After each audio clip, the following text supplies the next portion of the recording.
एक बार भगवान राम के वनवास से अपने राज्य लौटने के बाद ऋषियों के एक समूह ने स्वयं भगवान पर भगवान के नाम की श्रेष्ठता के बारे में बहस करना शुरू कर दिया। कई राय दी गई, फिर भी वे किसी नतीजे पर नहीं पहुंच पाए तो वे नारद मुनि के पास पहुंचे। इस प्रश्न का उत्तर देने के लिए नारद मुनि ने कुछ दिनों का समय मांगा। ऋषि नारद ने समस्या को हल करने के लिए भगवान हनुमान की मदद लेना सबसे अच्छा समझा। उन्होंने हनुमान से संपर्क किया और उनसे कार्य में सहायता करने का अनुरोध किया, जिस पर हनुमान सहमत हो गए। ऋषि नारद ने हनुमान से कहा, कुछ शरारत करो, जिससे भगवान राम के गुरु विश्वामित्र इतने क्रोधित हो जाएंगे कि वह भगवान राम को तुम्हें दंडित करने का आदेश देंगे। फिर बाकी सब मुझ पर छोड़ दो।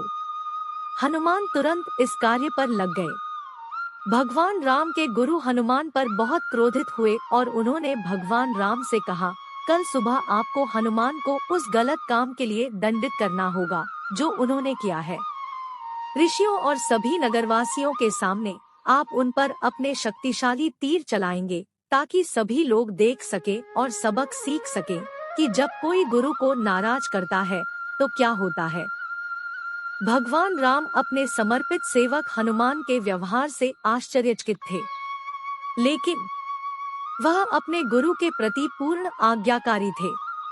इसलिए उसने गुरु के निर्देश को स्वीकार कर लिया और भारी मन से अपने महल में वापस चले गए।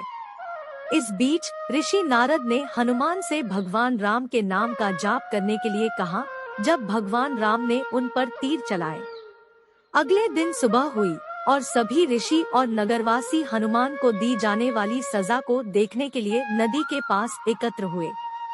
भगवान राम ने बहुत भारी मन से हनुमान पर निशाना साधा और अपना पहला तीर छोड़ दिया।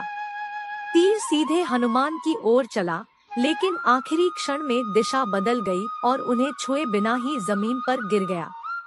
हनुमान अपनी आंखें बंद करके खड़े थे, भगवान राम के नाम का गहन जप कर रहे थे।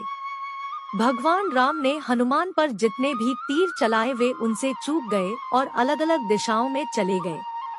जब सभी बाण समाप्त हो गए तो भगवान राम ने अपने गुरु की ओर देखा। विश्वामित्र गुरु ने भगवान राम से ब्रह्मास्त्र चलाने का आदेश देने को कहा, जो अपना लक्ष्य न चुके। उस समय ऋषि नारद ने गुरु को रोका और आश्वस्त किया, हे महान ऋषि, आप गुरुओं में महान हैं। हनुमान को क्षमा करके आप एक प्रेमपूर्ण और दयालु गुरु का सबसे अच्छा उदाहरण दे सकते हैं। गुरु ने ऋषि नारद की सलाह सुनी और हनुमान को माफ कर दिया। जब घटना समाप्त हो गई, तो ऋषि नारद नदी पर एकत्र हुए सभी ऋषियों के पास पहुँचे। उन्हें इस घटना के माध्यम से अपना उत्तर मिल गया था और वे भगवान के नाम की शक्ति पर सर्वसम्मति से सहमत थे। प्रिय दोस्तों, यह कहानी भगवान के नाम की शक्ति को दर्शाती है। यह हनुमान की भगवान राम के प्रति भक्ति और आज्ञाकारिता को भी दर्शाता है। हम भी भक्ति पूर्वक भगवान के सर्वशक्तिमान नाम का जाप करके हनुमान की तरह पूरी तरह से सुरक्षित रह सकते हैं।